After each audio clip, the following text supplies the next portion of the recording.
Yo, what is good, Jets Nation? Welcome back to another Jets Media live stream. I am joined by my brothers, Jack, Ryan from Jets Talk 24/7, and the one and only, the legend Greenbean, to recap the New York Jets Week 1 loss against the Carolina Panthers. So we'll be recapping everything. As you guys know, I was down in Charlotte and witnessed that firsthand. So I got a lot of stories to tell you guys, and I'm interested to hear everybody's thoughts in the chat. So welcome in, smash that like button, and we're gonna go around the table and say what's good to everybody. So Ryan, starting off with you, how you feeling today on this unfortunately not Victory Monday? Oh man, I was a little sour going to work today, but I kind of looked back and I was like, you know what? The season's all about Zach Wilson, and he looked pretty decent. Even though I'm upset about the offensive line, I'm not as upset. I think if the second half was similar to the first half, I'd be more upset. But little down today. Yeah, very well said. That first half made me. We'll get into it. And quickly, shout out to Ali. He was not able to make it tonight. He has a lot of campus stuff going on. He's down in college, so you know what it's like being in college. I know what it's like, Ali. But shout out to Ali. Can't wait to have you back on the stream next week, man. Greenbean, how are you feeling What's today? up? I'm in a good mood, man. I'm psyched about this Jets team. I'm psyched. Look, I saw the same game you guys did. I know, I see it. But I also know deeper levels of psyche that are at fault. I know how to get past it, and I'm in a good mood. I can't wait to share ideas with you guys. We're going to the Super Bowl. Oh, Let's get it, Greenbean. Jack, what's up, brother? How you feeling today? I'm feeling good, man. Greenbean just got me on a high right there. I'm feeling pretty optimistic overall. Obviously, yesterday not the result we all hoped for, but something we got to deal with, and we're gonna come back next week and crush the Patriots. So let's get into some Jets talk. Absolutely. It's always a pleasure to have you guys on the stream. And shout out to everybody in the chat. I see Zachary, Rusty, Daniel, Jack, Jets Forever, Rodrigo, everybody.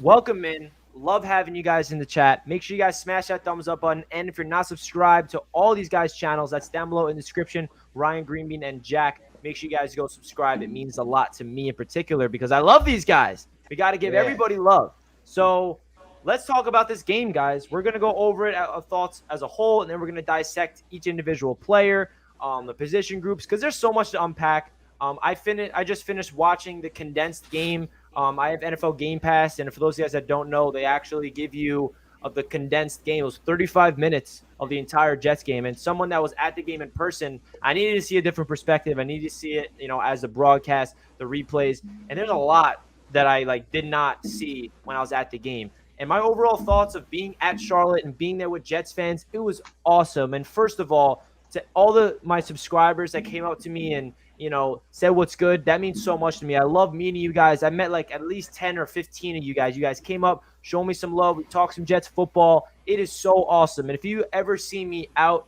and about at a Jets game or anything, please come up to me because I love talking to you guys. I love taking pictures. It's so awesome meeting you guys because without you, none of this stuff on Jets Media is possible. So I genuinely appreciate it from the bottom of my heart. And Jets fans took over Charlotte, first of all. I was walking around Saturday in the city of Charlotte, and I'm like, holy crap. All you see is green and white everywhere. I have this funny story. I'm scootering down Charlotte, and I see this pub bus of all Jets fans on this drinking thing, and they see me and they're like, let's go Jets, J-E, and they start a whole chant. I'm like, oh my God, the vibe in this place is crazy. And then we get to game time and we know what happened. So that's my quick story of Charlotte and the experience of going there. Jets fans are crazy. We were doing the Jets, Jets, Jets, Jets chant the entire game, even when we were losing. Jets fans don't give up. A lot of people, Panthers fans, really gave us props because they're like, wow, these Jets fans are loyal because they suck. They've sucked for so long.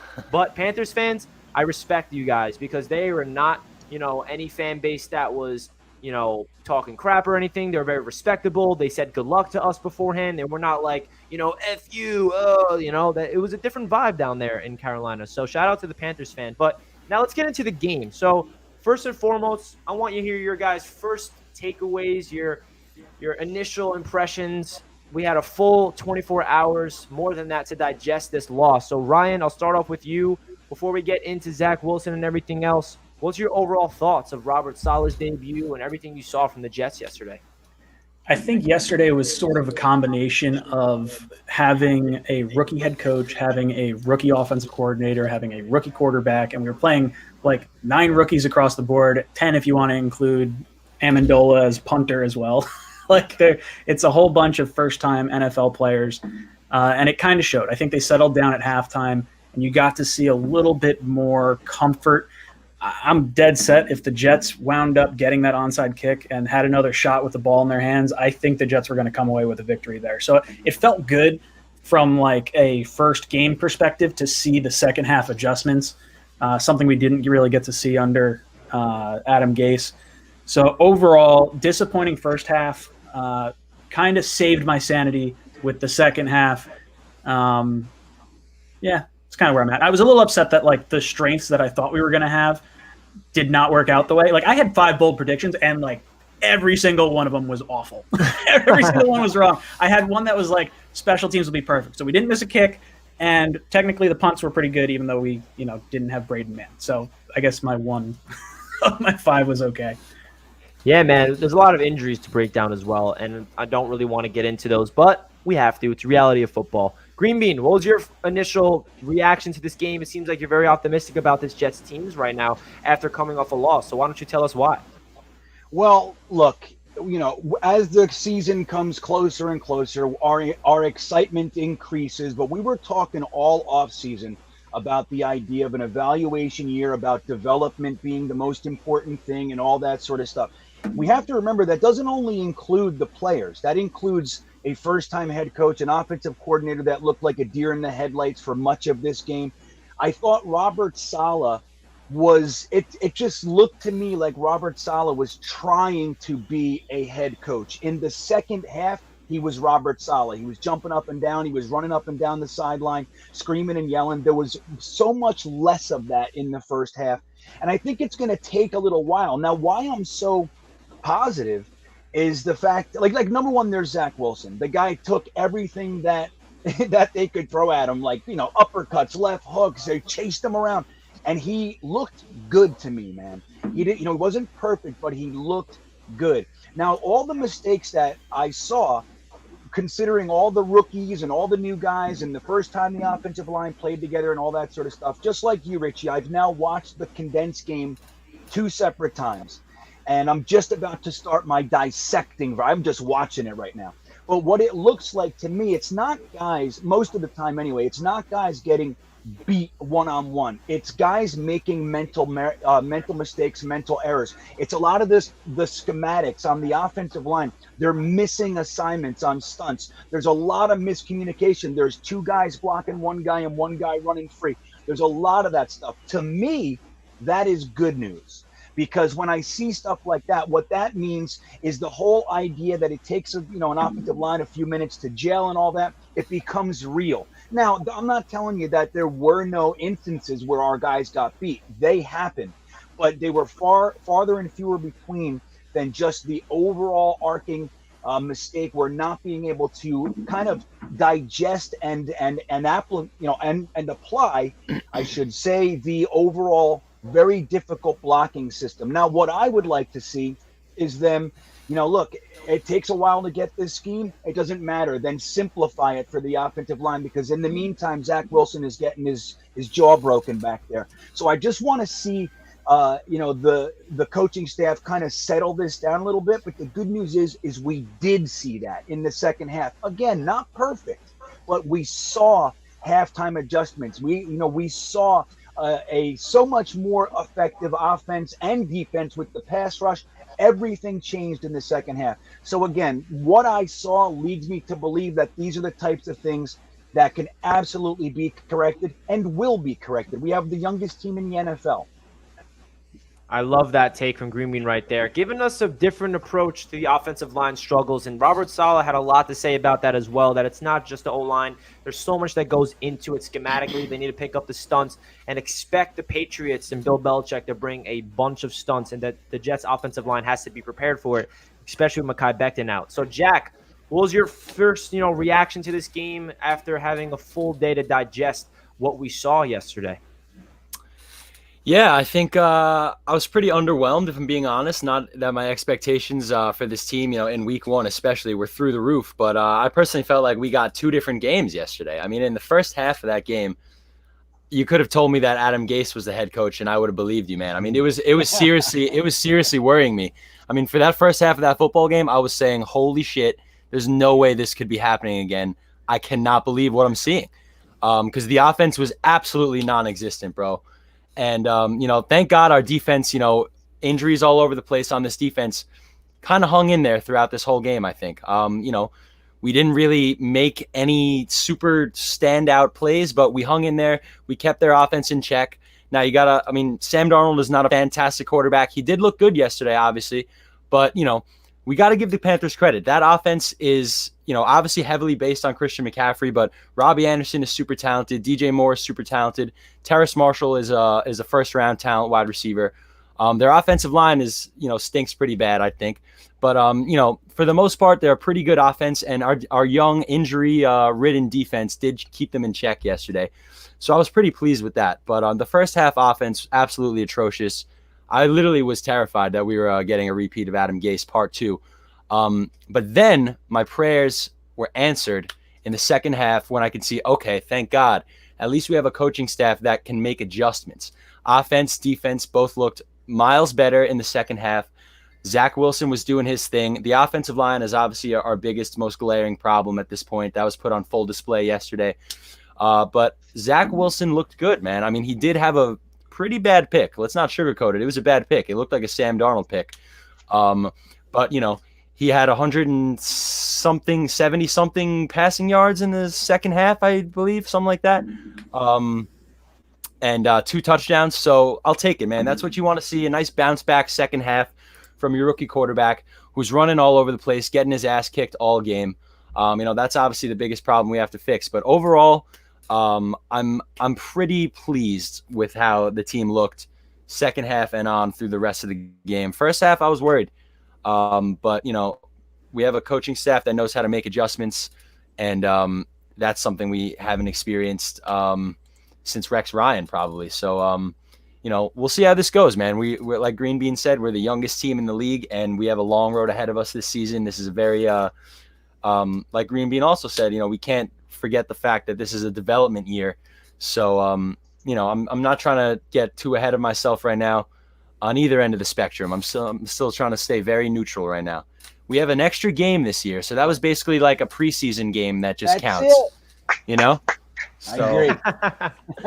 Great take from Jack, Ryan, and Greenbean about this game. It's really so much to unpack in this game, whether it's the struggles of the offensive line, it's the first half that made us have Gase flashbacks, or we don't know what to talk about. But my biggest takeaway from this game, and if you guys watch all my preview videos leading up into this game, I said the only way we win, there's 2 things we have to do, and neither of them we did in order to win this game. And that was establish a run game on offense, basically win the line of scrimmage in the trenches on offense, and not even like flight preview, my preview video, obviously it's a given we need to protect Zach Wilson. But my biggest thing about this game offensively that I wanted to see was a real ground and pound run game, because when you have that, that makes a rookie quarterback's job so much easier. We all remember what happened in 2009 with a rookie quarterback and Mark Sanchez. Why did he look good? Because he had an offensive line that can run the ball, and that gave so much, less stress on Mark Sanchez's shoulders. And, of course, he had a top 5 defense that helped him out. But what I'm trying to say is the offensive line did not open up any holes. Like, not even talking about the pass protection-wise. The run blocking was very disappointing to me. And if you cannot establish a run game, you're not going to get this offense in fluid motion. And I've said that over and over again all offseason. We're trying to dissect this offense. We don't know what to expect. It's the Shanahan offense. It's the LaFleur offense. Like, what is it going to look like? And I just feel like they just did not execute in the line of scrimmage for Tevin Coleman, Michael Carter, and Ty Johnson to get the ball running. If you're going to run the ball in 1st and 10, you pick up 1 yard, and it's 2nd and 9 every single offensive drive. You're just set up for failure. And then the other thing that I said we needed to do in order to win this game was to get to Sam Darnold on defense. And we did not do that. We sacked him once. I was ripping my hair out at the game watching Sam Darnold having all day to throw. I'm like, what happened? Like, why is Sam all of a sudden on the team? and he's just allowed to just do whatever he wants back there. And I will say there were some times where we got to Sam, but he got rid of the ball quickly. He would check it down, he would avoid pressure, and it would just be like, just let us sack you once, Sam. John Franklin Myers did get back there the first drive after halftime, so there was definitely adjustments being made. But all in all, if you're not going to win at the line of scrimmage, you're not going to win the ball game. And we definitely did not win on either sides of the ball. We were getting absolutely destroyed. Zach Wilson was running for his life every single play, and he showed me a lot, Zach Wilson. His athleticism and elusiveness, first of all, to avoid pressure, and also his ability to adapt mid-game, more the second half, obviously, to the pressure. Because it's not like we know that Zach Wilson looked really bad in the first half and really good in the second half. And it's not like the protection all of a sudden became good in the second half. He just learned how to deal with the pressure. And that gives me a lot of promising signs. And I'm not saying that that's going to happen throughout the rest of the season where all of a sudden Zach's is going to be able to run for his life and still make a lot of plays. He needs to be protected in order for him to have a successful season. But I am just really disappointed in this offensive line as a whole right now. Obviously, the Mekhi Becton injury is not going to help anything, and he did not have the best game of his life. We all know that. Mekhi Becton did not look that good in the first half before he went down with an injury. But the offensive line really needs to start clicking together. I think it's a schematic problem. I don't think it's each individual thing. They need to learn to gel together. They're getting crazy stunts that they're not used to, and they're learning on the fly. And we have to realize, like we all alluded to, that this is a young team, and we have to realize the expectations going into the season, that it's all about Zach Wilson. It's all about the development of the coaching staff and the players. It's a collective effort from top down. So all in all, I'm very happy with the coaching staff resiliency and their halftime adjustments to go out there and really understand what they were doing wrong, and they paid attention to detail. And another side note, I at halftime when I was at the game, this is a funny little story real quick before we get into Zach Wilson's debut. I was standing in the area where all the food is. I want to get out of the shade. Me and Dad are just drinking some water, and all of a sudden I look behind me and I just see some people, and I just notice Mr. Wilson sitting there, like standing there with a big people around him. I'm like, that's Zach Wilson's dad. And then I noticed his brothers around. I'm like, that's Zach Wilson's brothers. And all of a sudden I see Zach Wilson's girlfriend walk by. I'm like, that's Zach Wilson's girlfriend. What's going on? And I'm the only one that's realizing this. And there was a Jets fan that I talked to early before the game, and he walked by me. I'm like, yo, bro, that's Zach Wilson's family. He's like, what? Where? And he immediately ran up to them and started talking to them. And then I went up and I took a picture. And then at the end of the game, I knew where they were sitting. So I actually went up to Zach Wilson's mother. We all know her very well. And I talked to her for a little bit, and I talked to the sons. And it was a funny little story I had to tell you guys. And it was pretty crazy talking to the Wilsons, like face to face. Pretty crazy. But now, speaking about the Wilsons, I want to talk all about Zach Wilson. Let's talk about what he did. His stat line looked like this. He was 20 of 37, 258 yards, 2 touchdowns, 1 interception. Also had a 2-point conversion that he ran in himself. So starting off with you, Ryan, what was your thoughts of Zach Wilson's debut? Statistically, his resiliency, his toughness. Just give us your overall thoughts about Zach Wilson's debut. Yeah, so I was pretty happy with what we got out of him. I know the first half looked pretty rough, and the box score from the first half was really ugly. Like, I want to say when he was under pressure, it was like 0 for 7. Third down conversions, I think he was like 0 for 3 on those sort of situations. There's another stat, too. I don't really remember offhand what it was in the first half. But I thought he bounced back really well. One thing to note for sure is that he had – I don't know how many drops it was. It was at least 5. Could have been more. He was on pace for, like, if those balls actually get caught, you're talking 350 yards from Zach Wilson in a rookie debut, and very likely a third touchdown in there at some point. So I'm really happy with what we got out of Zach Wilson, even though it's like a 52 or 54% completion percentage. Obviously, the interception didn't look great. Could have had a second interception on that drive after that, trying to force the ball down the field a little bit. And then he had the fumble. You know, the right side of this offensive line was just getting us beat up. And I don't know if I didn't realize that Mekhi Becton hadn't practiced for like 2 or 3 weeks. And they've had Fant at left tackle and Moses at right tackle through like the last 2-3 weeks. So that's why it started to look a little bit better in the second half after Mekhi came out of the game. And I'm hoping, obviously, that Mekhi's upside is so massive that having him get more reps and gel with Elijah Vera Tucker and all that is going to look a lot better. Clearly, you can't have Wilson taking as many hits as he got. I want to say he was sacked 6 times, and I think he got hit another 9 on top of it. So you're going to shell shock the kid if he keeps getting hit like that, especially that last hit at the end of the game where he rocked his skull. I'm real happy he didn't have a concussion or anything, and it seems like he's bouncing back just fine. I think if we had the opportunity to get the ball back after that onside kick, I think we wind up winning that game. I think Wilson can put us in that type of position. And going back to the Sam Darnold trade and the whole thought process of like, okay, are Jet fans going to regret trading Sam Darnold after seeing Sam's game yesterday versus Zach Wilson and how the Jets played yesterday?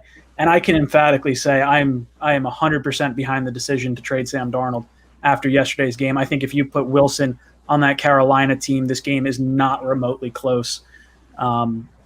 So yeah, I'm really happy with what we got out of Zach Wilson. I'm looking forward to seeing what he can do against the Patriots coming home at the home opener. Technically speaking, Dolphins beat the Patriots, Bills lose to the Steelers, we lose to the Panthers, which is an NFC game. So the Jets are currently sitting in second place in the AFC East. Yeah, baby. Greenbean, what's your thoughts on our rookie quarterback's debut? And yes, we are in second place in the AFC. That's right. Oh, that's it, man. Yeah, that was good, right? Thank you, Ryan. See, that's the thing. It's like I spent a large portion of the day digging, trying to find little, the pieces of gold in the turd field. You know what I mean? So I like that. That's one of them. But again, I want to just remind everybody, just one more time. It's the last time I'll say it. We have the youngest team in the NFL. In addition to that, we started 7 rookies yesterday, plus 3 second-year players. Plus, there were more rookies that played. That was just who started. So when you look at all that supporting cast for Zach Wilson, and just like Jack was saying, like the first half, I swear I was deflecting comments in the live stream. Just Adam Gase. It was nonstop. And then when you take and you start Tevin Coleman instead of the young guys that we've watched kind of own the preseason. It really was reminiscent of that. So I totally understand it. I had the same feelings. But just like Ryan said, in the beginning, the drive killers weren't only the offensive line problems. It was people dropping passes all over the place. Michael Carter had a drop. Ryan Griffin had a drop. Obviously, Elijah Moore had a drop, and there were some others.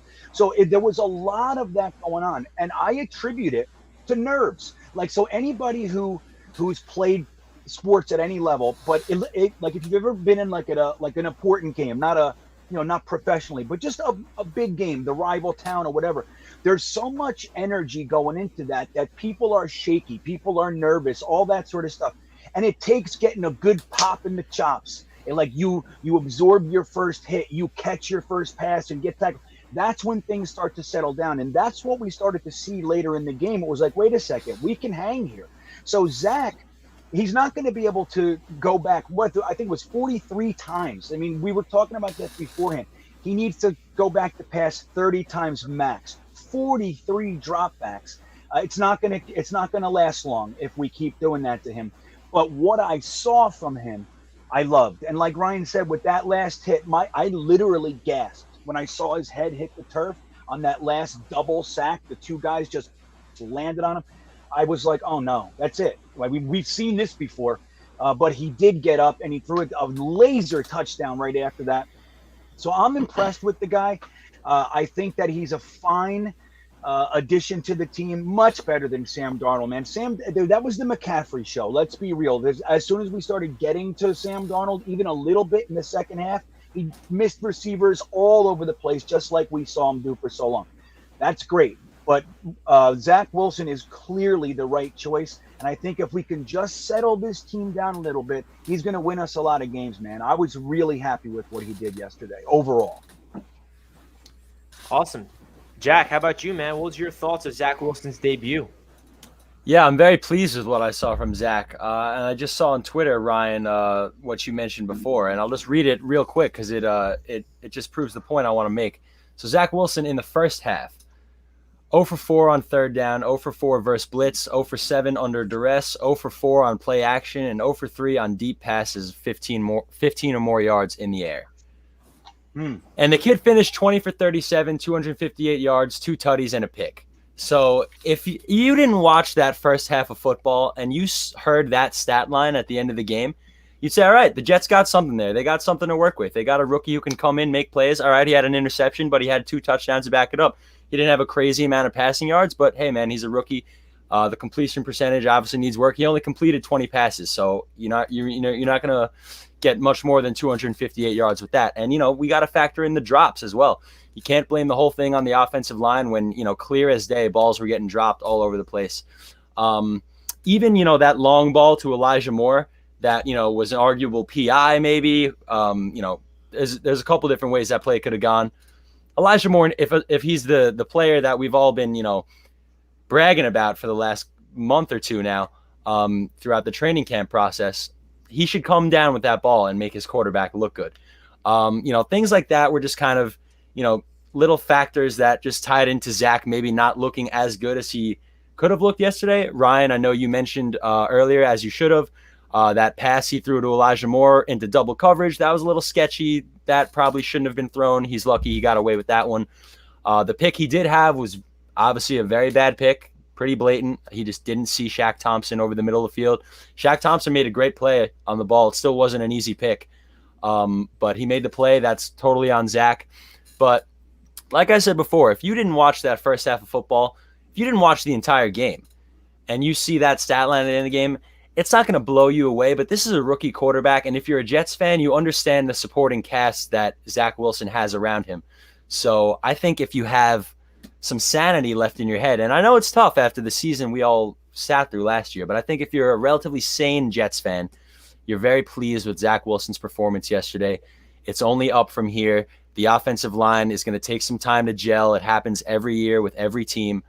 Obviously we're dealing with the injury bug like we do every year. Just things happen, man. There's not a perfect season for any team, let alone the New York Jets, as we know. So Zach Wilson, the stat line he put up yesterday, it was a 1-possession game. It was getting close there. We had an opportunity to come back and we failed. But you know what? Zach Wilson, 20 for 37, 258, 2 tutties, an interception. I will take that in his debut on the road in a meaningful game. I don't care what he says to the press. I don't care what Sam Darnold says to the press.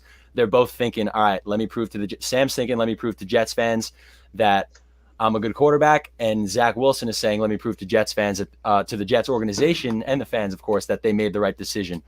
So it was a big game. Zach performed well under pressure, I think. And the sky's the limit. I think it's only up from here. Good analysis from all three of you guys about Zach Wilson. Before I get into my take on Zach's debut, I just want to say quickly, shout out to everybody in the chat. I see a lot of AFC East members coming in, talking some crap. I appreciate all the love from you guys, and Jets fans, love you all to death. At the end of the stream, we're going to be taking some callers, and we're going to be opening it up for a Q&A, so stay tuned for that. I see you guys active in the chat. Keep it up. And the Dolphins fans and the Bills fans and the Patriots fans in here, I see you guys. I see you. Keep up that energy. I love it. So my thoughts of Zach Wilson's debut, being there in person, the first half was rough. I can't lie. I was looking up at the stats at the end of the second quarter, and Zach was at the time, 6 for 19 with a pick or something with 60 yards passing. And I'm like, what is happening? Is this really what is going to happen? This is the biggest nightmare. And for what he did and how he handled the pressure, the ability to adjust mid-game, and like I said earlier in the stream, it's not like the pass protection got any better in the second half. He just understood how to deal with it. Zach Wilson showed me so much. His toughness was the biggest thing, because I think we can all agree that Zach's not the prototypical quarterback built physically. He's a little smaller than usual. He's tall. He's 6'2", but he doesn't have the broader shoulders that some quarterbacks have. But we see quarterbacks around the league that's successful at that size. Kyler Murray, for example, is way smaller, and he looks like the front runner for the MVP in the overreaction after week number 1. Russell Wilson is another example. Zach Wilson has really good ability to avoid pressure in the pocket. He was juking people out of their shoes where I'm like, whoa. There's one play that comes to mind. It was a play action. Brian Burns comes like literally in his face right after he does the fake handoff. He rolls out, and all of a sudden, there's a guy in Zach's face immediately, jukes him out of his shoes, rolls to his right, throws a laser down the field to Corey Davis, and he puts it right over the defender's head, only where Corey Davis can come down with it. It was an inch too high, but that's just a little flash of what Zach Wilson could do when he can go out of the pocket. And in the preseason, we saw Zach only throw from the pocket. We never really saw off scramble, plays. We only saw one of those. And obviously preseason, he went up against the second team. It's a different animal. We saw that. He was not pressured that much at all in the preseason. He not got sacked once. For Zach Wilson to go out there in the second half, march down the field, find Corey Davis. Corey Davis, guys, we didn't really talk about him once in the stream, but he looks like the real deal. He looks like a number one receiver.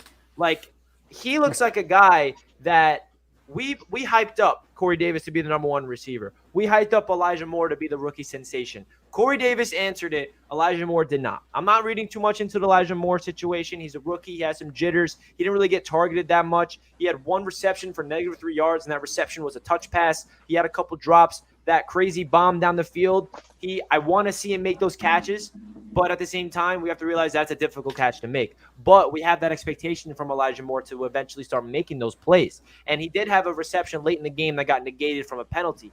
But Zach Wilson's debut, guys, seeing what he did in that second half by bringing this team back, and it was all him.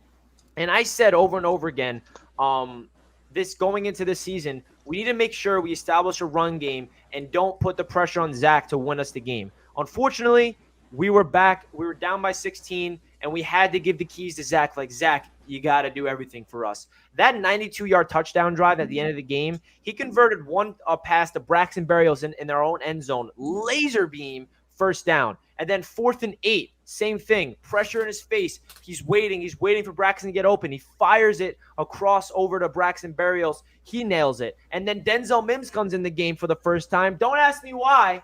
Don't ask me why Denzel is not in the game. We found out why. Robert Saleh talked about it today. That's another topic we'll get into probably. But that throw to Denzel Mims, Zach Wilson stepping up in the pocket, pressure in his face. There's literally a guy on his shoulder, and he just flings the ball down the sideline. Denzel Mims for a 40-yard completion. And then the next play, Zach Wilson gets swallowed. And Greenbean talked about this play. I had a very good perspective of that play at the game. My seats were 7 rows from the field, and it was right there. When I saw Zach take that hit, I thought it was done. I thought he was done, just like all Jets fans did. I thought that was it for Zach, and he was staying on the ground for a little too long for my liking. And I was like, please get up, Zach. Like, we need you. Please, like, we already lost Mekhi right now. Like, we need you right now. And Zach Wilson gets up after getting the wind knocked out of him. He mentioned that in the presser. After getting whiplash, like, you look at the replay, his head gets smacked to the ground. 2 guys on his face. That's his welcome to the NFL moment. Zach easily could have been like, okay, I need a break. I need to take a breather. I need a timeout. I need to really understand that this is the NFL game. But what does he do? 2 plays later, he throws an absolute strike to Corey Davis for the touchdown. Showed perfect anticipation and timing. If you go back and watch the film of that touchdown pass, he drops back to pass. That ball is out of his hands before Corey Davis even makes his cut to the outside.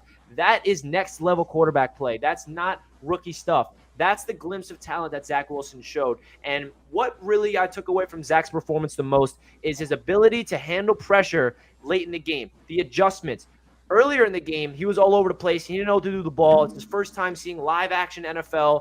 Week 1 jitters are all there. It's not even like he looked nervous. He didn't look like the game was too big for him at all. It was just the pressure was too much for him. Nobody was catching the ball for him. The protection wasn't there for him. There was no running game. And I hate to be making excuses for the situation around him, because I feel like that's exactly what we did with Sam Darnold. But that's the reality of the fact. But the difference of Zach Wilson and Sam Darnold is Zach Wilson did a lot with nothing really going in his favor at the end of the game. Corey Davis was his go-to target. Tyler Kroft deserves some credit as well. He looked like a solid tight end. Braxton Berrios looked like a very good slot receiver, filling in for Jamison Crowder, 5 receptions, 51 yards.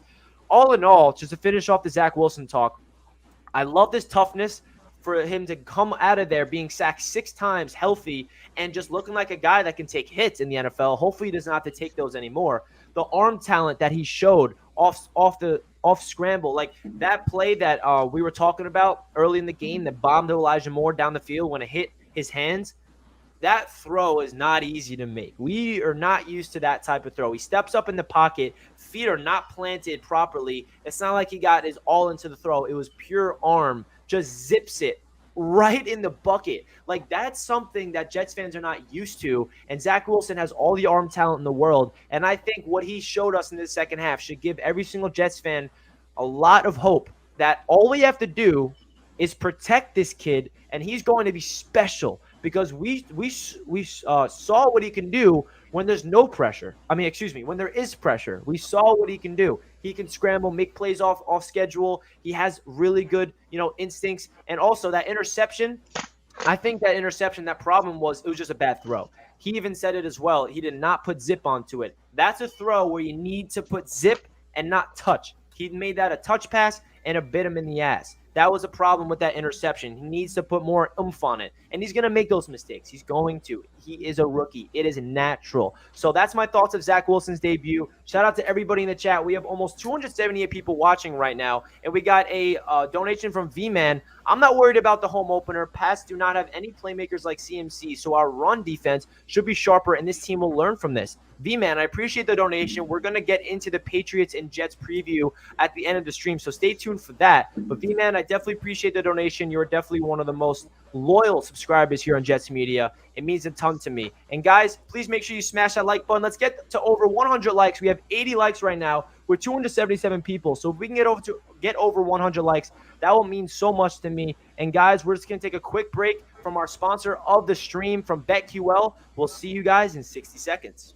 Want to take an advantage over your sportsbook? You need to download BetQL, the only app you'll need to make smart bets. Their bets computer model scans over 350,000 unique bets per year to give you a best bet recommendation for every game across all major sports and gives you the reasoning behind why you should place the bet. Their model covers everything from spreads, over-unders, and player prop bets. Don't want to use the model and prefer to do the research yourself? BetQL has all the necessary tools for your betting research needs. Everything from sharp data, line movement, team summaries, lineup and injury breaking news, and even leaderboards to track your success.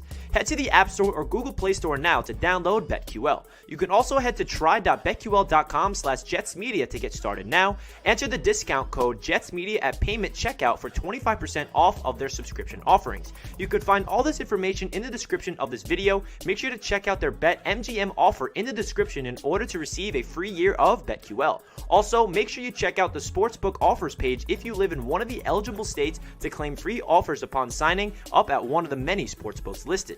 Don't miss out on your chance to beat the sportsbook this football season.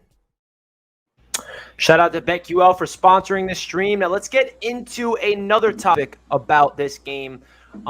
Let's get some positives, right? I want to hear your guys' 3 stars of the game. Starting off with you, Greenbean.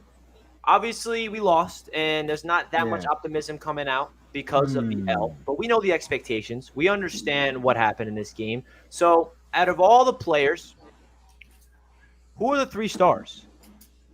Well, I don't think you can do this without mentioning Amendola this particular week. I mean, hopefully we're not dependent upon him moving forward. I don't know what they're going to do, but you can. I mean, talk about a stud muffin who just stepped right in and played the hero for a day role. So I think he's worth mentioning. Zach Wilson is an easy one, but I was going to go with what you said before, Richie. I thought Tyler Kroft had a really under the radar good day yesterday. And I also think on the defense, I'm going to say Michael Carter II had a good day. Oh, let me pull that back. I want to say Bryce Hall. He had 1 reception for 9 yards, 2 attempts on him. And that's my boy, man. I'm not calling him Revis or anything like that, but I loved Bryce Hall at UVA. I loved him as a draft pick, and I love him now. And I think he showed yesterday that he was able to at least do his part. And I think a lot of people forgot he was even playing because we didn't hear his name all day long. And I think that's just the beginning for Bryce Hall. So, yeah, Amendola, Tyler Kroft, Bryce Hall. I absolutely love that you mentioned Matt Amendola because that was crazy. Seeing Braden Mann go down with an injury was just like, come on, man. That's our punter. That's our guy. We're expecting Richie, the best punter in the world. And then for Amendola to come out there and did what he did, That was insane. So Greenbean, thank you so much for bringing that up. I forgot to bring that up myself. Everybody in the chat, make sure I see you guys already doing it. Let's hear your 3 stars of the game in the chat as well as we listen from Jack to see his 3 stars. I see some people talking about it as well. Jack, who are your 3 stars of the game? I'm going to give the first star of the game to Mr. Corey Davis for sure, for showing up, making plays, proving that he deserves that wide receiver 1 money that we gave him. Clearly, he's Zach's go-to option, and he was a nice play at flex for me this week with a cool 26.7 points, leading me to a 162-point victory this week in week 1. Thank you very much. My second star of the game is going to go to Zach Wilson, man. He bounced back in the second half. Obviously, there's not much more we could say about Zach Wilson that we didn't say earlier in the stream. Zach Wilson is the star of the game in his rookie debut, bouncing back in the second half. Didn't come out with the victory through two touchdowns in the second half and looked miles better than he did in the first. So he's my second star of the game. And my third star of the game, similar to Greenbean, I'm going to go with Michael Carter II, the rookie, man. I just want to read it real quick. PFF. Michael Carter II was right behind Bryce Hall as in terms of PFF grade yesterday, just 0.8 points behind Bryce Hall. And Michael Carter was out there shutting guys down, making plays, and that's another rookie, man. So to see what was the PFF grade, Jack? It was 67.6 for Bryce Hall and 66.9 for Michael Carter II. And Marcus May, not a very good showing, 54.7. None of these numbers are going to impress, but and PFF grades are like, who cares? Who cares? It's just a number that I'm reading. Who cares about PFF? Someday I like them when they post positive Jet stuff, and then when I see some negative, I'm like, yo, who the hell cares about PFF? Like, they're not real. So we use them at our own disposal, PFF. So right now it's for good. So Michael Carter II is my third star of the game for showing up as a rookie and doing his thing yesterday. I hope to see more of him, especially with a very thin secondary now that Joyner's injured. Who knows what the hell we're going to do at safety. Ashton Davis is the biggest question mark on planet Earth. I don't know if the guy can play. So who knows what's going to happen, man. But Michael Carter II, Zach Wilson, Corey Davis. Ryan, who are your 3 stars of the New York Jets-Panthers game yesterday? Oh, you guys are making it tough. I got to pick players I wasn't necessarily prepared to pick. No, but I got one. I was pleasantly surprised. So I'm going to go similar to Greenbean and Jack. I'm going to go with the secondary. And Michael Nania posted a thing. Out of the 30 teams that played yesterday, the Jets were third in yards per target allowed by cornerbacks. The Eagles had 4.4 yards per target. 49ers had 5.0. Jets had 5.1 yards per target. So good job all the way around for the secondary. That was a point of weakness that I thought the Jets were going to have and could have been exploited by those 3 good receivers in Carolina. So I was pleasantly surprised with their showing. I do think it's probably a slight grain of salt because the Carolina Panthers were definitely trying to run the clock in the second half of the game, and there was no reason for them to force the ball further down the field. But overall, pretty happy with what we got out of the secondary there. My next one, John Franklin Myers. I thought he stole mine. It's like, dude, he got Billy Stack. I'm like, dude, I thought we were going to dominate this offensive line, and it beat the snot out of me. I was pretty irritated. But he showed out, and I hope we get to see a better Quinnen Williams moving forward than what we got from him yesterday. And then I would say my third one, not that I didn't want to see this happen, I guess, but it's sort of made me feel a little bit better and more comfortable. And that's Berrios with the 5 catches for 51 yards or whatever he wound up having. I would have liked to see more receptions, obviously, and targets and plays for Denzel Mims, but when I'm looking at Crowder, and I really do want to see him in the lineup, but if the Jets can flip Crowder for, say, like a 4th-round pick or something along those lines, and you have Moore and Berrios as your 2 slot options, I thought Berrios showed some grit. He's not, I wouldn't have put him as like a top 3 star, but because you guys took my other players, that's where I wind up landing on Berrios. I'm pretty, all the way around. There were some good takeaways from this game, even though it didn't feel quite that way.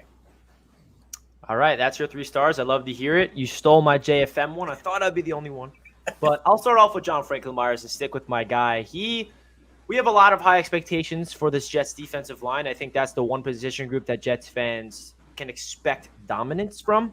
And we didn't see that yesterday, simply. We did not see it. We thought Quinnen Williams will be, a wrecking ball. We also have to realize what Quinnen Williams' offseason consisted of, and that was a foot injury, which he had to get surgery from. He did not have a full OTAs. He was out of OTAs the entire time.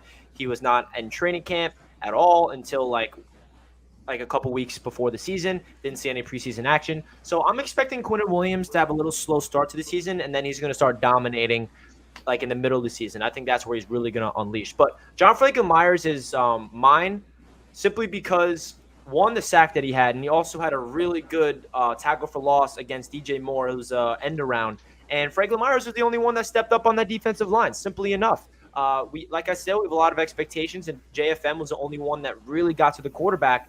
And, hey, if you told me before the game we're going to sack Sam Darnold one time, I would have said we're going to lose. And that's pretty simple. I said we're not winning without getting to Sam, and that's exactly what happened. So John Franklin Myers is star number one. Star number two has to be Zach Wilson, obviously, because without him in the second half, starting the ball out, improvising, making some plays, we would not be in this game whatsoever. So shout out to Zach Wilson for being, that guy to make adjustments and bringing us back into this game. And then the third star of the game, I didn't say it had to be a player, Robert Saleh. Robert Saleh, to me, and being at the game, I got to see what he is as a coach on the sidelines. And as Jets fans, we're coming off Adam Gase, obviously. And what does Adam Gase do as a Jets coach that we remember? Sits on the sideline by himself, clipboard in his face with his eyes. Right?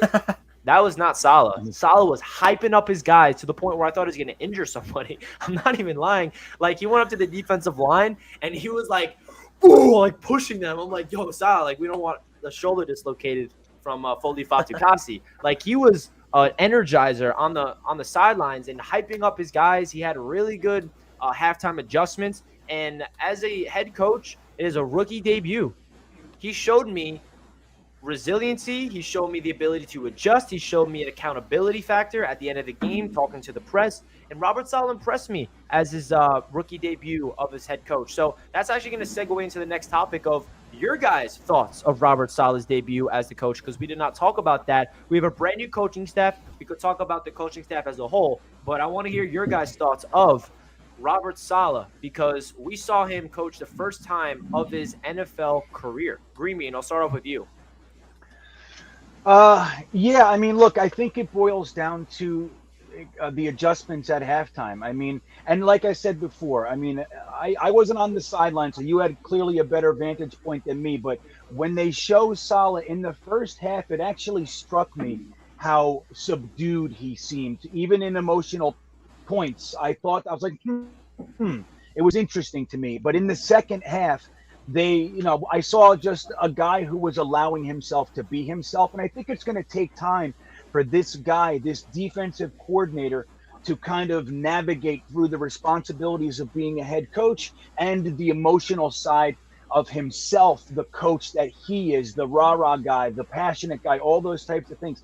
I think it's going to take a minute, man. And honest to God, I think our team, we got out-coached yesterday. I mean, our offensive line wasn't ready for their line stunts. We were not really ready for Christian McCaffrey, even though we should have been. There's lots of layers to that. But the positive is, and you touched on this, Richie, is that when they came out at halftime, in many respects, it was a totally different team. 14-3 Jets in the second half. Now, it's not enough, and there's still lots of things to grumble about. But we saw the response. So I think it's like, look, we talk about it all the time. The rookies, first-time head coach, first-time quarterback. I know it might sound like excuses to people, but they are actually facts. Like, these aren't things we're pulling out of our ass. That was Saleh's first game as a head coach. And I thought overall, if you look at the whole game, I thought he did a pretty damn good job while he's trying to figure out what he's supposed to do there. Ryan, what was your thoughts of Robert Saleh's debut? Interesting takes from Greenbean. I loved it. Yeah, no, I was, I don't know. I guess it was exactly what I was hoping for. The second half adjustments, I think, was the biggest thing for me. Like, if they came out flat in the second half and didn't change anything up, I'd be a little irritated. I think the first game jitters definitely hit him and LaFleur. It seems like they sort of settled down in the second half and really started to execute some of that game plan.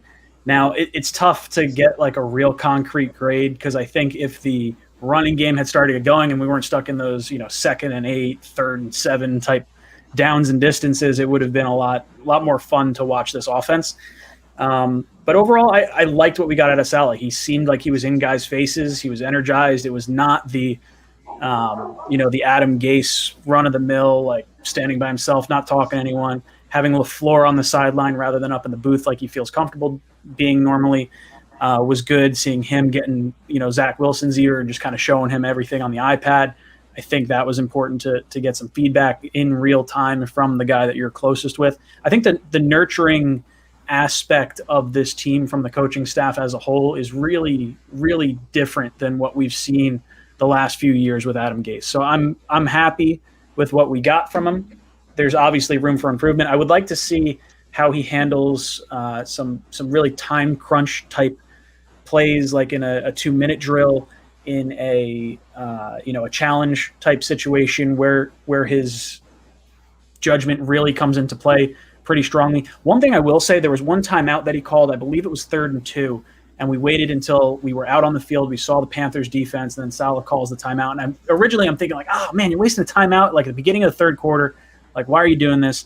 And then I thought about it, and I was like, you know what, this is a really big 3rd down. Like, we need to convert this 3rd down to get going. And we wound up scoring a touchdown on that drive because of it. So having that reset to kind of think about what the defense was doing, how they were going to attack your offense, and giving it that second attempt at it.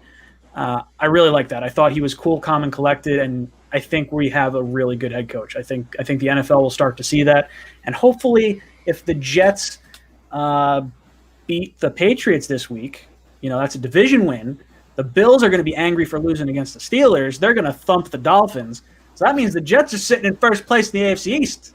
I got all my metrics. And the Pats will be 0-2 in the division if that happens. That is true. Which will be awesome. All right, Jack, what's your thoughts of Robert Saleh's head coaching debut? Yeah, listen, man, kind of obviously, like I mentioned earlier in the stream, we really got 2 different games yesterday, and I'll just piggyback off of what Greenbean and Ryan just said. My thoughts on Saleh's debut yesterday just really comes down to the adjustments they made at half, man. I mean, the fact that, our offense looked once again like the worst in football yesterday in the first half. In the first half was scaring the shit out of me. And I wanted to turn off the game. I couldn't go on Twitter. I was just a mess. And, we came out in the second half and we looked like a great no. Let me reword that. We made great adjustments. We didn't look great. We didn't look like a great team. But we made great adjustments. In the locker at halftime, and that's due to Robert Saleh and co, man. So I wish the energy that we expected to get out of him was there in the first half. It was certainly there in the second half, and I guess this was his debut as a head coach. So I guess now he knows that going into next week, home opener, division game, he better have that energy from when he wakes up in the morning until he goes to sleep that night. He better have that energy when he first meets the players at the facility in the morning.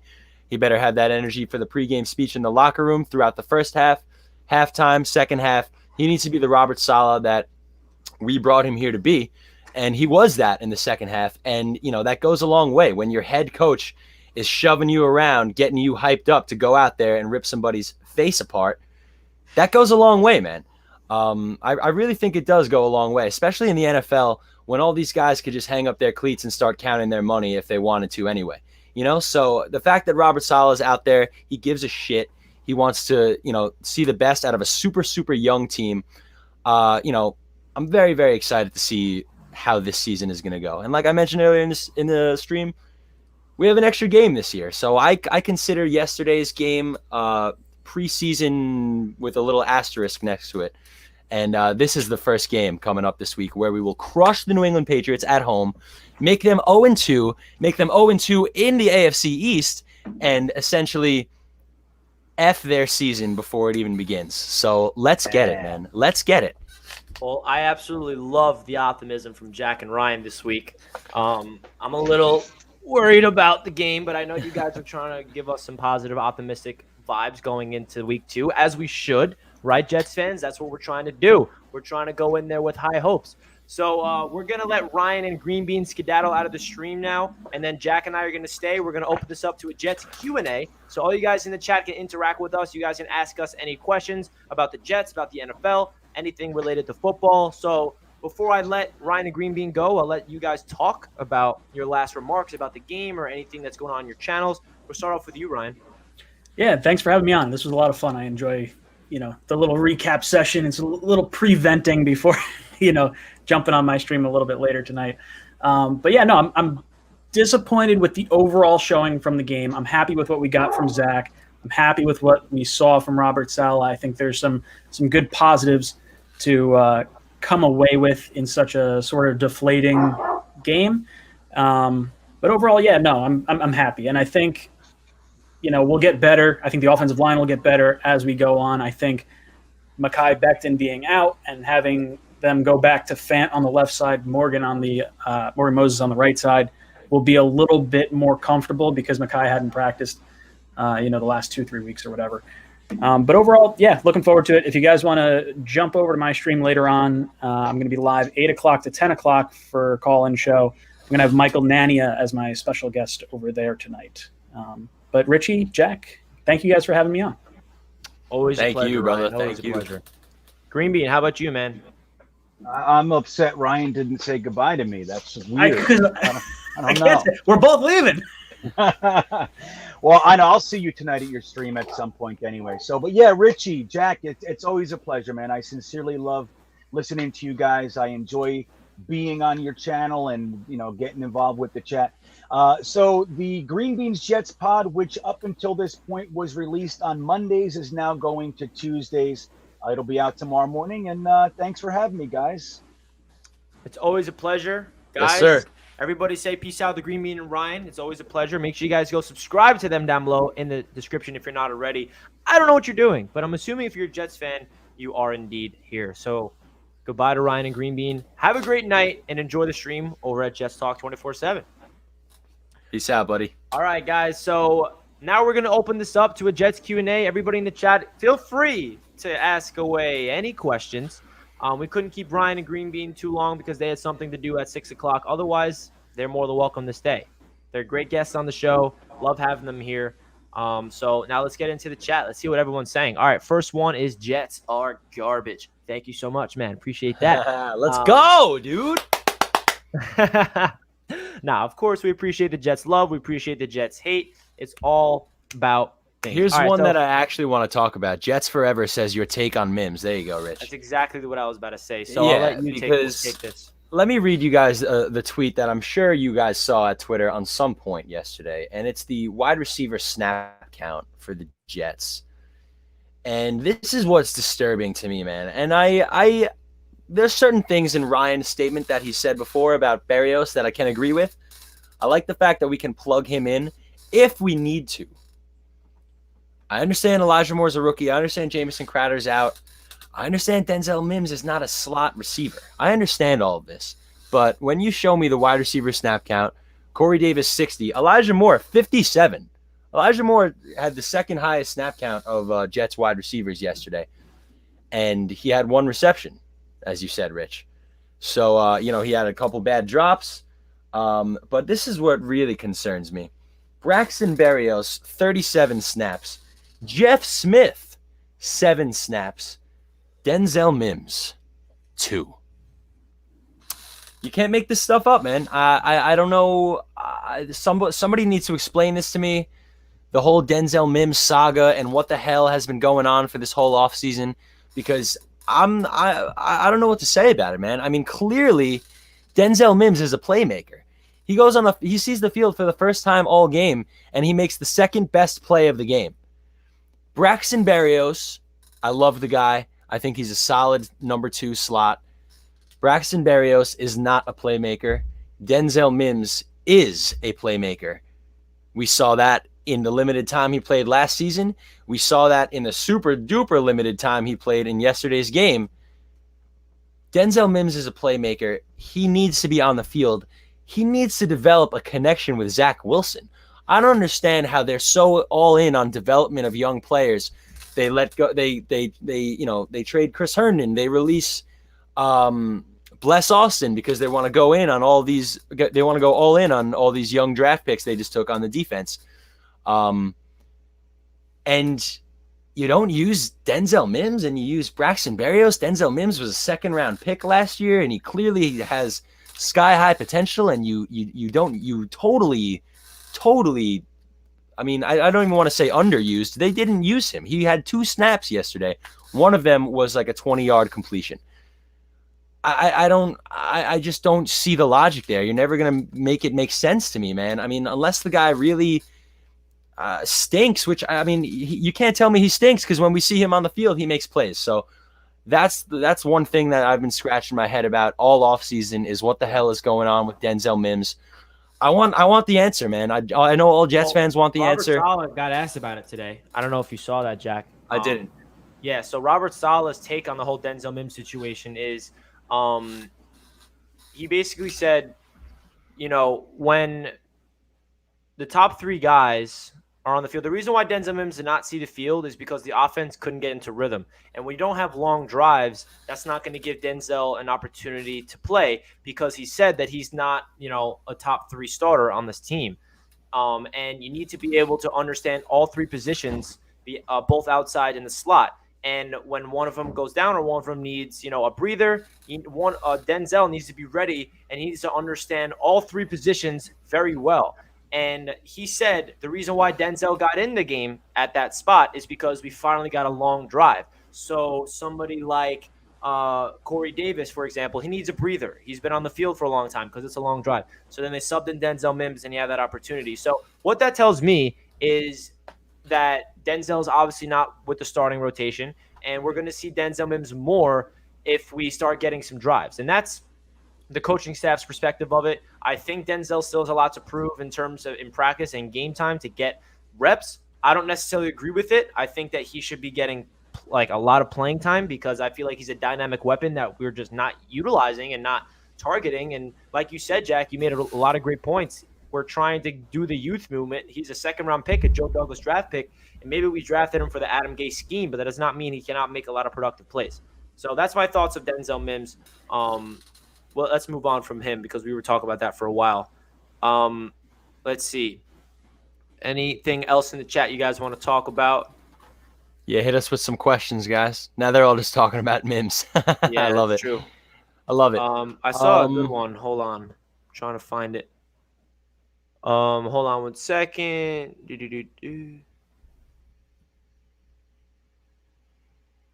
Oh, Miles was at the game and tried to meet me. I was at section 111, man. Sorry I couldn't meet you guys. I wish I got to see everybody there that follows Jets Media. But if you're going to the game next week, let me know because Jack and I will be there. Hell yeah, dude. I'm super duper hyped, and it's going to be a fun day. How much longer before we see Michael Carter or Ty Johnson start a game? Good question. I think until either Tevin gets hurt or it comes to a point where he's just not the guy.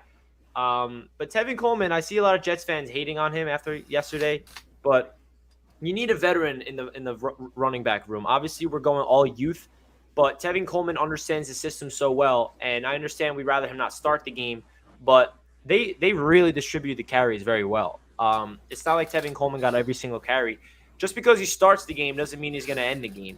And the way that this offense works, they're going to keep the hot man out there at the running back position. So say, for example, Michael Carter gets subbed in. He has an 8-yard run, and then he gets a 4-yard run, and then a 5-yard run. He's not getting subbed out. He's the back for the rest of the game. That's how this style of offense is going to work. That's what Mike LaFleur said. He learned that in San Francisco. They're going to do a running back by committee approach, and then whoever is hot at the right time, he's going to be getting all the snaps. So that's my take on the running back room.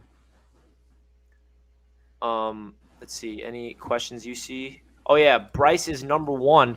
Bryce Hall was very impressive. Very, very impressive to me. I mean, he got targeted twice and had 1 reception on him. And if you don't get targeted, that means you're doing a really damn good job. And I saw him going stride for stride with whoever he was on. And we know that this young secondary is, that's the biggest issue. But if you look at yesterday's game one more time, it looked like the secondary, in terms of the corners, were doing their jobs and not the D-line.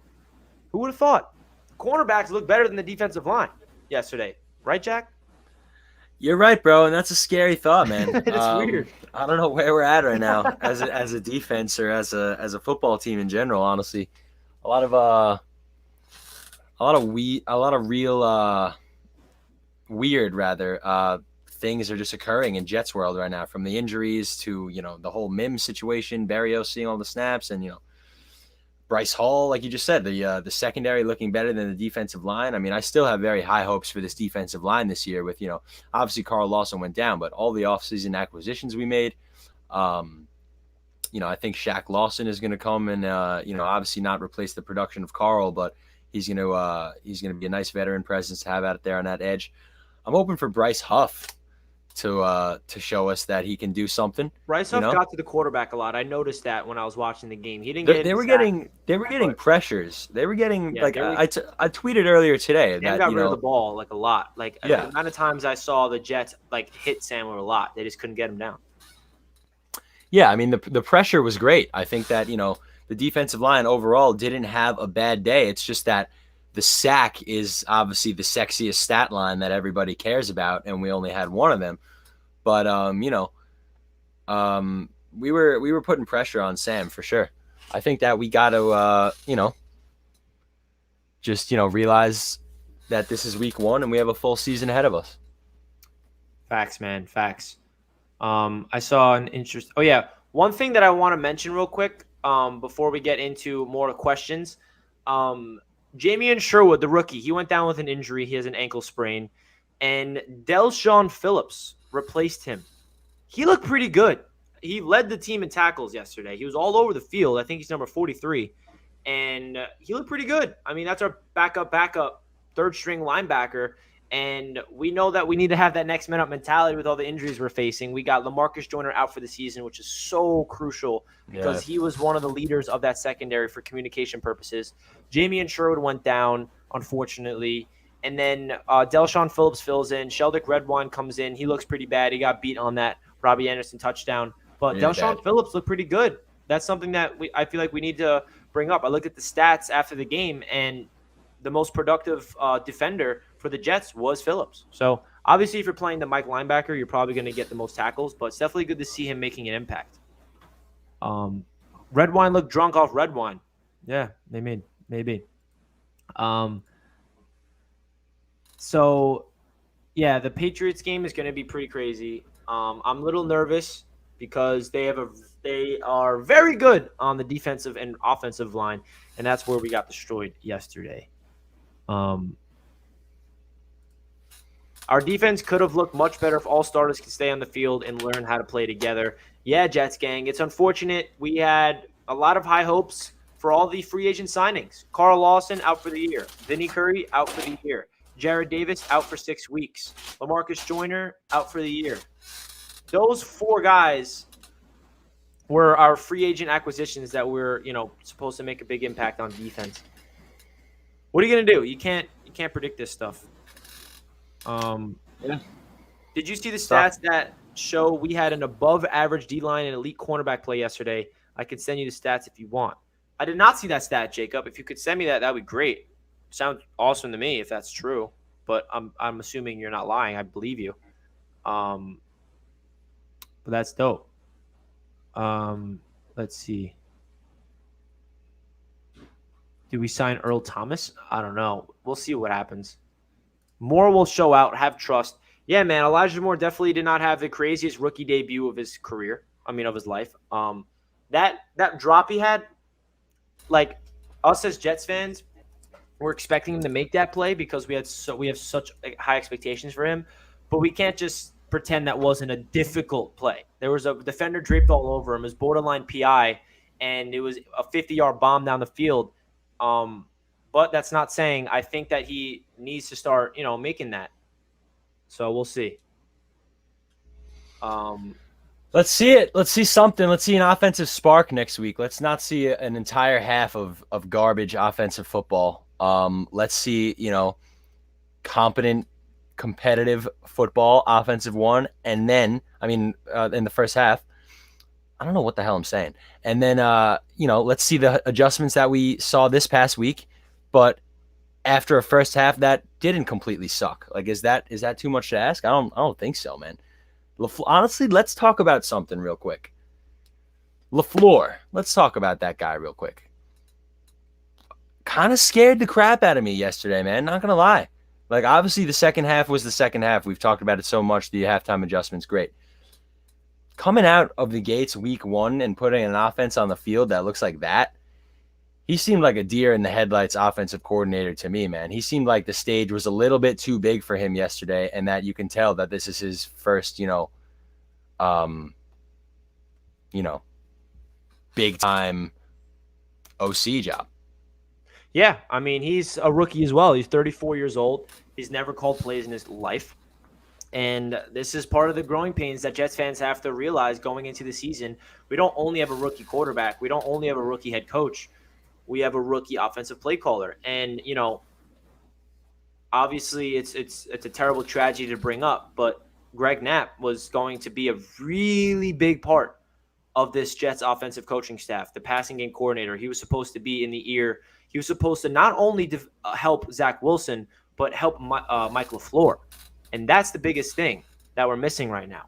We went out there and hired Matt Cavanaugh, who was with Mark Sanchez, but Knapp was supposed to he was hired not to help out. Obviously, he was going to help out Zach, but the reason he was hired was for Mike LaFleur to lean on and ask him all these questions. Okay, what do you see here? Play design, all this stuff. And he's not there right now. So Mike LaFleur has to really adjust. He's a very young play caller. He's going to have his hiccups. But, I didn't really see – there was definitely a couple things. I like that they have a trust in their offensive line in the run game, but there were some times it was 3rd and 1. I'm like, don't run up the middle and get stuffed. It's exactly what happens. But you can't, not do that, because if they run away from that, then that means that they don't have trust in their own O-line to get push, and that's upsetting. But I understand the frustration with LaFleur in the first half or the first game, but I'm not going to write him off immediately like some people are already in the chat. But I'm not really worried about him. He's going to learn just like the rookie quarterback's going to learn, and just like the rookie head coach is going to learn. Donation, yeah, I'm not worried about him in the long run either. I just think I think the stage was a little too big yesterday, and you could definitely see it. Nice donation. I feel like everyone on defense had sound tackling for the most part, much improved from last year. I appreciate the donation, brother, and I agree. The defense had, listen, the offense from the Panthers is all about CMC. We know that. The amount of times that they did so many screen, check and dunk stuff, and you got to give the Jets defense some credit. We did not let Christian McCaffrey break free and get a crazy touchdown like we saw in the preseason at times.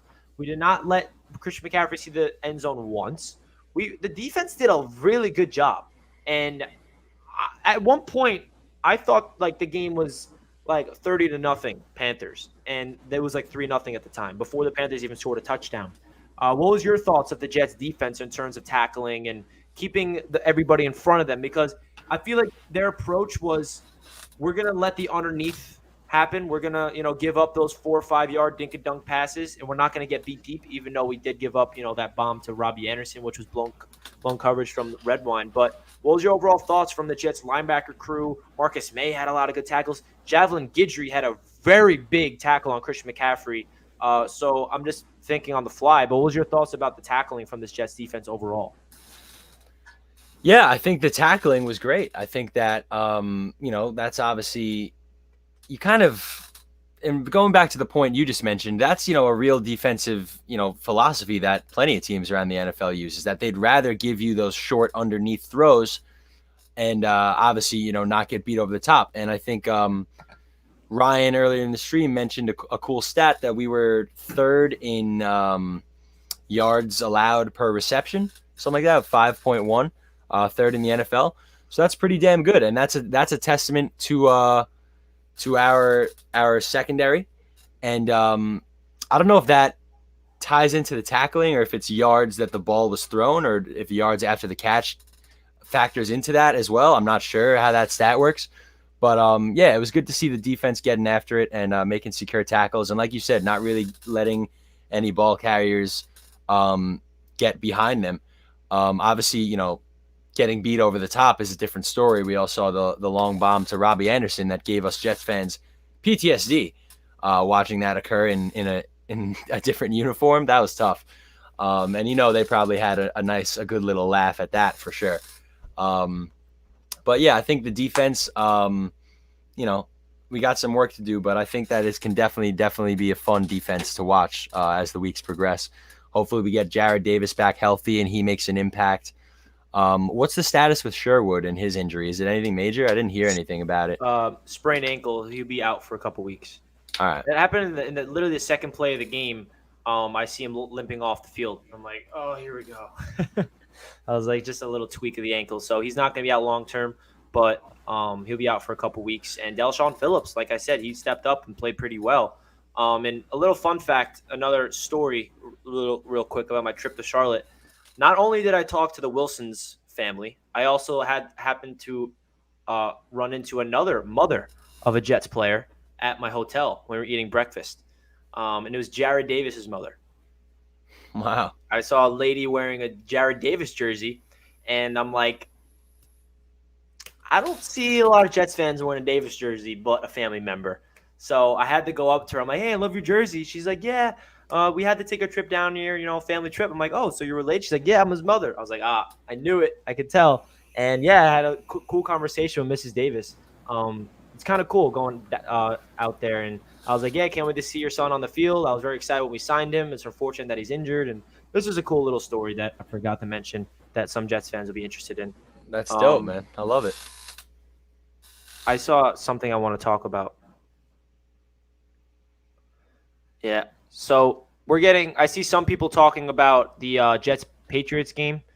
I guess we can start previewing that real quick before we finish off the stream. Listen, sure. I'm a little nervous about the Patriots game, and the reason is we got destroyed in the line of scrimmage against the Panthers. The Patriots are very good in the line of scrimmage. They lost to the Dolphins, but they have a very good offensive line, and they have a very good defensive line. And Bill Belichick eats rookie quarterbacks for lunch.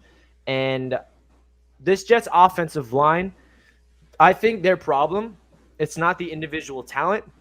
It's not the personnel. It's not, that. I think the issue is they're not handling the stunts right. And that comes with coaching, that comes to scheme, that comes to collectiveness, that comes to communication, and it comes with everything. And the Panthers were throwing so much stunts at them that they were not prepared for. But at the same time, they were prepared to be caught off guard, if that makes sense. But that didn't still help them. And Bill Belichick is going to throw a lot of stunts at us. He's going to throw a lot of blitzes at us. Zach Wilson's going to be under probably more pressure than yesterday, and that gives me a little, concern. I think the only way we win this game is Zach Wilson completely lights it up, because I'm not going to sit here with a confident face and say that we're going to win this game in the line of scrimmage after what I saw yesterday, especially with Becton out.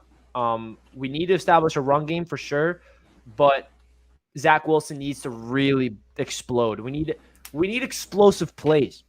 We missed out on a lot of explosive plays, and we had a lot of opportunities for explosive plays. One thing that we had, remember that first reception to Corey Davis, which was awesome. He got it. He picked up a couple yards after the catch. We had a 40-yard pass to Denzel Mims. We had that bomb to Elijah Moore that was dropped. I want to see more explosive plays. And what I mean by that is the Kansas City Chiefs offense. Am I expecting us to be the Chiefs? No. But what makes them so dynamic and so awesome is they can just come across these crazy play designs that frees up the receiver down the field, and Mahomes can give them the ball. And after what I saw from Zach yesterday, there wasn't one deep pass where he missed them. It was just either in double coverage, and it was good coverage, or right in the bucket, and they couldn't reel it in. That one pass to Corey Davis down the sideline on the run was literally an inch too high, and I'm not complaining. So I think in order for the Jets to beat the Patriots is we need those explosive offensive plays to get on the board, because we have the talent to do that. I still have a lot of expectations for Elijah Moore to be that explosive, dynamic playmaker, and Corey Davis as well. And Zach Wilson just got to keep up that mindset of dealing with the pressure because he's going to get pressure all over again. And the Jets offensive line, Greg Van Roten spoke today, and he said that we're going to expect a lot of stunts. We're going to expect a lot of blitzes. So they're going to prepare for it. But the question is, are they going to be able to execute? It's going to be a really difficult game. Our first test against a division rival at home. So, Jack, what's your preview briefly about this Jets-Patriots game? What are you expecting? Yeah, man, I think you hit the nail right on the head. I really agree with everything you said. I think the factor that's in our favor is that this is our home opener. This is the first time in over a year that MetLife Stadium will be at capacity with Jets fans losing their minds. So I really think that is going to work in our favor. But yeah, it's definitely going to be a tough game, man. You never know what Bill Belichick has up his sleeves, as you eloquently put it before. He eats rookie quarterbacks for breakfast, and he's a wizard, man. He's a finesser. There's a great chance that Bill Belichick is going to come to MetLife and finesse Robert Saleh. There's a high percentage chance of that happening if we're being realistic. But at the same time, man, I agree with what you said. We need to, see if we can connect on more explosive plays, and I think that starts with, obviously, as we've said all year, this offense really starts with establishing the run game.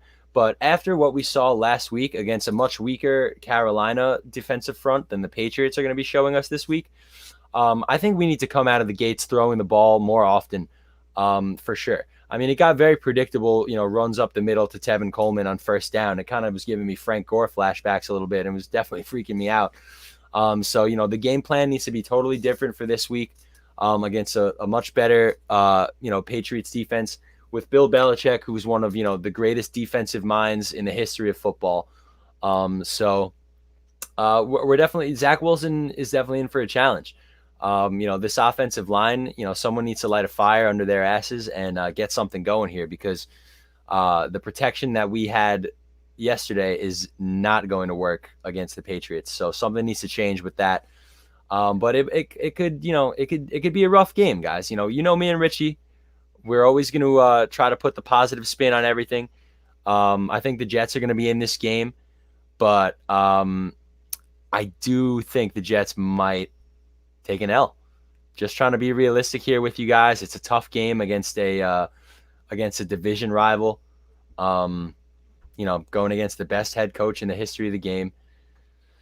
And it's going to be a huge test. You got the best head coach in history on one side and then a first-year head coach on the other side. So not only is it going to be a huge test for Zach Wilson, it's going to be a huge test for Robert Saleh and this young staff that we have, LaFleur. Let's see if he can call a better game than he did yesterday. I think there is a path to the Jets somehow winning this game. I think it's those explosive plays that we talked about. I think it's coming out of the gates, throwing the ball, because that's not what the Patriots are going to expect after they watch the film of this last week. I think it's going to be coming out of the gates, throwing the ball, getting Elijah Moore involved. I don't care if it's, a bubble screen that goes for 2 yards. I want to see Elijah Moore with the ball in his hands on the first drive, get him going, get his confidence going, so we can finally unleash him on the league like we've been wanting to for the past couple months. So I really do think there's a path to winning this game. Do I think it's likely? No, I'm not going to BS you guys. It's going to be a tough one, but there's a path to winning. Better offensive line play. Mac Jones had a pretty solid debut, but nothing special. He had 280 yards, I believe, and a touchdown.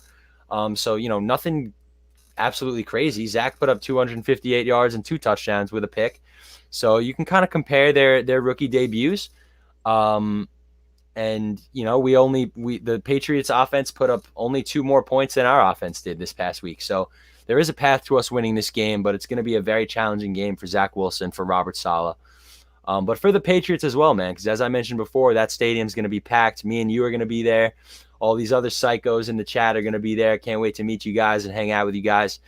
And it's going to be a good time. So I'm very much looking forward to the game, but it's going to be a challenge. But I think that this team can hopefully rise up to meet it. Yeah, it's going to be a very tough division matchup between the Jets and Patriots. I will be at the game with Jack, and I'm assuming a lot of you guys will be as well. It's the home opener. I'm going to try to pull up a live stream before the game. I was live during the game or before the game yesterday, had no service, and I kept cutting in and out. It was kind of a nightmare. but I'll try to figure that out. But if you guys are going to the game, hopefully I can meet you guys. Shoot me a DM so we can meet up at the tailgate. Jack and I are driving into Jersey Saturday, so we're going to be staying in a hotel, waking up super early. We're going to get to the game the parking lot really early. It's going to be a great time, win or lose, Jets Nation for life. So that's going to wrap up today's stream of us recapping the Jets and Panthers and briefly previewing the Jets Patriots. We appreciate all you guys in the chat. You guys were awesome throughout the entire stream. If you guys are not already, smash that like button. We got over 200 people watching and 150 people like the stream. So if you guys can get this to 200 likes before we end the stream, that would mean so much to me. So make sure you smash that thumbs up button if you do not already. Biggest takeaways from today's stream: Denzel Mims needs to see the field more. Zach Wilson looks like an absolute stud avoiding pressure. We need to protect him in order for him to be elite. And Robert Saleh had a solid debut avoiding adversity. Mike LaFleur had a shaky debut as a play caller. The defensive line did not get as much pressure as we assumed. The young secondary looked pretty good, and I feel like that's a promising sign because us Jets fans are really critical to this secondary personnel-wise, that we are not confident going in, and the secondary looked better than our defensive line, and who the hell would have thought that? So, Jack, anything else, final words you want to say before we end off the stream? I think you hit it all, man. I just want to thank the chat for hanging out with us for almost an hour and a half. And football is back, guys. Jets football is here. We have 16 games. We have a full NFL season ahead of us, guys, and we've already played a game. So we're really getting spoiled this year. I love it. I couldn't be any more excited to continue this ride with you, my man, Rich, and with all you guys in the chat. And thank you for supporting, whether you're a Jets fan, a Jets hater, a Dolphins fan, Patriots fan, Bills fan, whoever you are. And for whatever reason that you're here, we appreciate you being here, hanging out with us. And yeah, until next time, bro. Yeah, again, appreciate all the love in the chat. It means so much to me. And Jack, Jets media is a passion of mine, and I'm so happy to have this platform, and I'm very humble to, have this platform to express my thoughts about this New York Jets team. And hopefully there's brighter days ahead that we can get a dub on Sunday against the New England Patriots. You never know. I'm going to bring in a Mets saying real quick. You got to believe.